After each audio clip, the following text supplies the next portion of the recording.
Zlatan Ibrahimovic.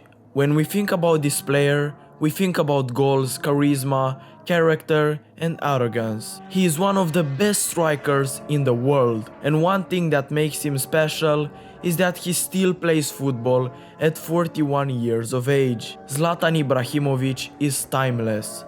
He revived AC Milan and now they are on top again after so many years. Is Zlatan some sort of god?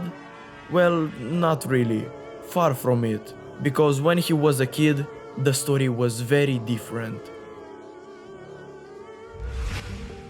He was born in Sweden, Malmö, and unfortunately he grew up in a poor family with 5 children. Zlatan was very shy, awkward, skinny, and he knew about his big nose. He hated school, just like you, and he went there just for free lunches. His school hired a special teacher to work with him, as he was a difficult child, but that added even more to the humiliation. One day, she went to see him play football, but Ibrahimovic hit her on the head with a ball, on purpose. If he didn't find football, he would end up in prison, as he was a talented thief. He learned how to pick locks and steal bikes, but he wanted more than anything to be recognized by everyone as a good football player. Zlatan was an immigrant, and in Sweden they had Rosengard projects, which basically offered a chance to immigrants to express themselves. One such opportunity was by playing on the dusty football fields, but just winning wasn't enough. You had to show the best tricks, the flashiest passes or goals. It was here that his character started to develop. He was often sent home by coaches, or many teammates didn't like him because of his cockiness, but nobody could kick him out of the club because he was just too good. Every time someone doubted his ability, he went on the pitch and proved them wrong. People made fun of him or said he was never enough.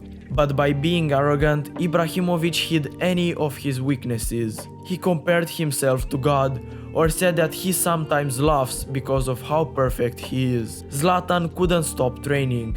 He came to training sessions with stolen bikes. He did everything in his power to become stronger, more powerful, and unstoppable.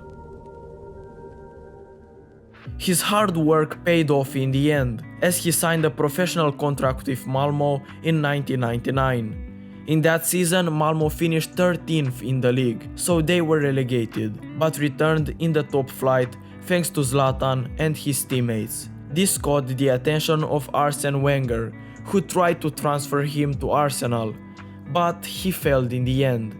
At the same time, Ajax was interested in signing the young Ibrahimovic, and they were the ones to secure his signature. And as you may know, Ajax is the absolute best club for young talents to develop, as they have the best academy in the world. In 2001, Ajax signed Ibrahimovic for 8.7 million euros.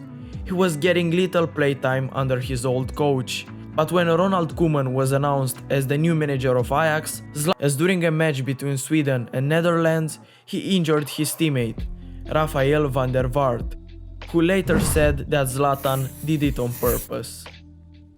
That was part of the reason why he moved to Serie-A at Torino, Juventus. This transfer cost Juve 16 million euros, and this transfer was a massive success. Juve won the Serie-A, and in the Champions League they reached the quarter-finals. At the end of the season, Zlatan won the Serie-A Foreign Footballer of the Year and the Best Swedish Player of the Year. But his importance decreased in the following seasons, as he was moved to the flank and had a less important role in the attack. Moreover, Juventus was stripped of its last 2 Scudetti as part of the verdict from the Calciopoli scandal, which meant that Juve were match fixing, and because of that, they were even relegated to Serie B. And clearly, that wasn't enough for Zlatan, so he wanted a new challenge elsewhere. In 2006, he moved to Inter Milan for 24.8 million euros. In his first season, he won the Serie A title and had scored 15 goals. In the following season, he scored 17, and he just kept improving, as he was named Serie A Footballer of the Year and Serie A Foreign Player of the Year.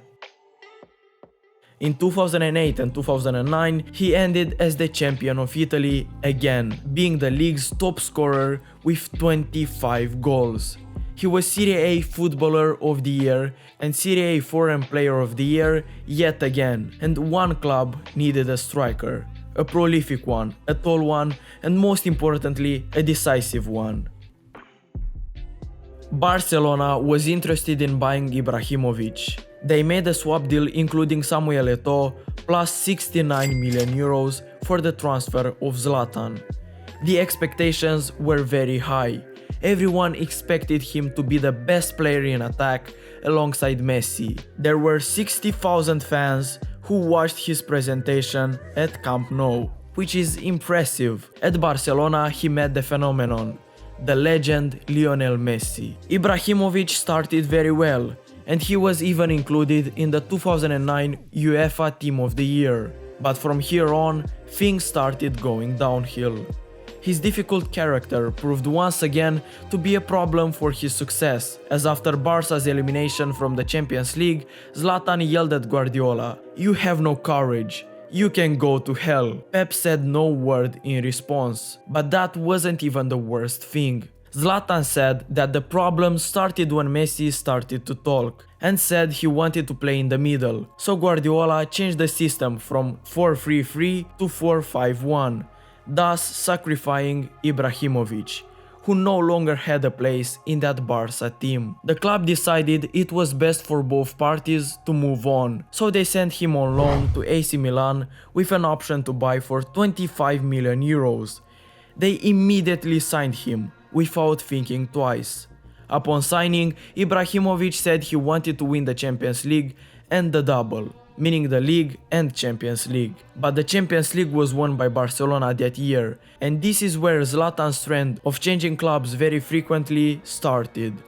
Keep in mind that AC Milan was Juve and Inter's rival, clubs which he previously played for, but he still won the Scudetto in 2011, and his next season was not that impressive. He was knocked out of the Champions League by Barcelona, which he obviously didn't like, and he didn't win the Scudetto, but he still was the league's top scorer with 28 goals. And there aren't many things taller than Ibrahimovic, but one of them is the Eiffel Tower. He would transfer there, at Paris, in France, for 20 million euros. And he made 14 million euros per year, making him the second best paid footballer in the world at that time. He also received the number 10 at PSG. Zlatan was the center of the project. But besides domestic titles, he wouldn't win anything in France. In 2013, he was knocked out by Barcelona again, but still, he scored 35 goals in his first season. In 2014, PSG again got knocked out of the Champions League, this time by Chelsea. But it was unfair to Ibrahimovic as he scored 41 goals in all competitions, with 10 of them being in the Champions League. In his last season at PSG, they were knocked out by Manchester City in the Champions League. He finished as PSG's all-time top scorer, a record which Cavani later broke in 2018. He scored 38 goals in the league. And now, it was time to say goodbye. It was such a rare occasion, but at his last game, he was seen crying. He came with his two sons, who had the words king and legend written on their backs, meaning that Zlatan came as a king and left as a legend. Which in all honesty, is true. He will forever remain a PSG legend, but as everyone thought his time in Europe was done, Zlatan came up with one more surprise. He went to Manchester United in England to play one more time alongside Jose Mourinho. And he would finally win a European trophy in his first season at United. But it wasn't his most desired title, the Champions League. And he was injured for the Europa League final, in which he couldn't play. Besides that, his first season was successful. He scored 28 goals and the club even announced a contract renewal for one more year. But on 22nd of March 2018, United announced the termination of Ibrahimovic's contract. But this still wasn't the end of Zlatan's incredible career, as in 2018 he went to United States to play for LA Galaxy. He announced with a full-page advertisement that simply said, "Dear Los Angeles, you're welcome." And he didn't talk nonsense, as he scored 2 sensational goals on his debut coming off the bench. You can't write a better script than this. His first goal won the MLS Goal of the Year award, and he even won the MLS Newcomer of the Year. In just his second season, he was named captain, and just like in Europe, nobody could stop Zlatan, even in the United States. He scored 26 goals in his second season, breaking the team's record for most goals scored in one season. After that, he decided he wanted to leave. Maybe he was just bored. He announced this through Twitter by saying, "You wanted Zlatan, I gave you Zlatan. You are welcome." The story continues. Now go back to watch baseball. His next transfer though was a sensational one, and this proves why he's one of the best players in the world. He returned to a struggling AC Milan side, who finished 5th in the Serie-A, but Zlatan changed absolutely everything. His mentality influenced every player on that team. He scored 11 goals, but that wasn't the most important thing.